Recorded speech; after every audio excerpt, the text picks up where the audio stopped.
Alors bonjour à tous, aujourd'hui nous sommes très heureux de vous annoncer la sortie de commentaires de saint Thomas d'Aquin sur la première lettre aux Corinthiens, donc la lettre de saint Paul aux Corinthiens. Alors un petit mot sur cette épître-là, il peut être important d'en dire quelques mots. Alors si on se recontextualise la situation, nous avons saint Paul qui se rend en Corinthe, et ça on le voit d'ailleurs dans les Actes des Apôtres, il en est le fondateur de l'Église. Donc la première communauté chrétienne de Corinthe est due au passage de saint Paul. Il s'y est rendu, donc il arrive à Athènes et il passe quasiment 1 an et demi dans la ville de Corinthe, où il rencontre à ce moment-là un juif du nom d'Aquila, ainsi que sa femme Priscille. Alors il vit avec eux, ils sont fabricants de tentes, donc on s'imagine qu'il a dû monnayer d'une certaine façon qu'il a dû vivre parmi eux en échange de travaux qu'il a dû faire avec eux. Et on se rend compte que, évidemment, il n'a pas oublié la raison pour laquelle il est venu, à savoir évangéliser et annoncer la bonne nouvelle. Ce qui fait que à chaque Shabbat, il se rend à la synagogue où il parle à des juifs, mais aussi il rencontre des philosophes grecs. Donc il leur parle de sa rencontre personnelle avec Jésus-Christ. Et bien sûr en rappelant qui est Jésus-Christ, à savoir le Messie.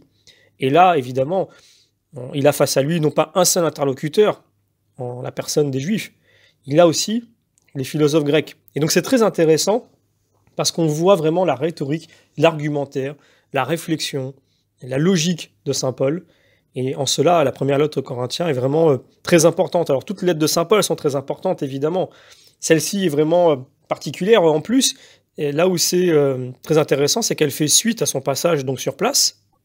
Et il a écho, effectivement, des problèmes que rencontre la communauté. Mais c'est toujours comme ça, d'ailleurs. À chaque fois qu'une communauté chrétienne est établie, il vient derrière, c'est une parole des Écritures qu'on peut comprendre ainsi aussi, il vient derrière le malin, qui jette le doute, la division, l'hérésie. Et on le remarque partout d'ailleurs, et c'est une constante dans l'Église. On voit bien que une fois que le Christ vient, eh bien, derrière commencent les hérésies. Eh bien, ce n'est pas l'annonce qui devient une hérésie, c'est l'hérésie qui vient essayer d'estomper l'annonce, puisque l'annonce, elle est restée jusqu'à nos jours. Le dépôt de la foi a été conservé et est arrivé jusqu'à nous. Je tiens à rassurer les personnes qui pourraient en douter. Mais à chaque fois, l'Église a combattu les hérésies, et cela a donné d'ailleurs des conciles pour permettre de trancher sur des questions et pour empêcher que la vérité soit diluée dans l'erreur. Alors, il envoie cette première lettre. Alors, est-ce que c'est la première lettre qu'il envoie aux Corinthiens? Peut-être pas. Il y aurait une lettre que nous n'avons pas dans les Saintes Écritures, dont il est mention d'ailleurs dans cette épître.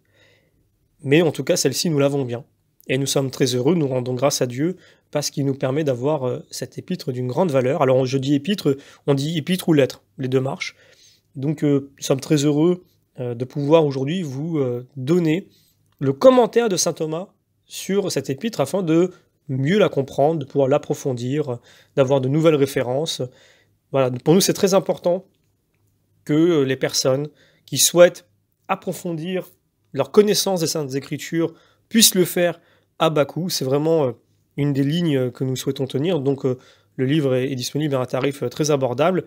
Alors évidemment, le but n'est pas simplement d'apprendre à connaître les Saintes Écritures pour en avoir une meilleure connaissance et devenir comme ces philosophes grecs ou même de certaines élites juives qui se targuaient d'une connaissance et qui étaient fiers de celle-ci.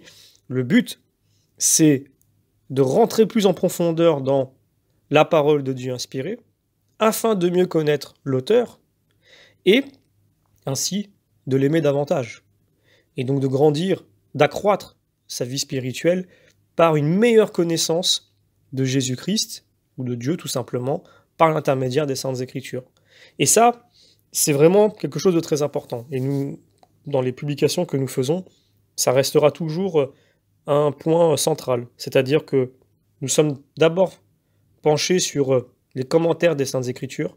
Nous avons évidemment aussi tous les traités un peu théologiques, mais faciles d'accès, facilement abordables, qui apportent vraiment sur le plan spirituel, mais également les textes des premiers chrétiens, des pères de l'Église, etc. C'est vraiment, pour nous, un axe très important qui va durer pendant plusieurs années, où nous allons éditer des ouvrages dont nous avons la certitude qu'elle peut apporter, évidemment ça dépend aussi de la spiritualité de chacun, mais elle peut apporter dans la foi, elle permet de grandir, de pouvoir aimer davantage Dieu et donc à cause de Dieu son prochain. Voilà, n'hésitez pas à partager cette publication que nous avons faite.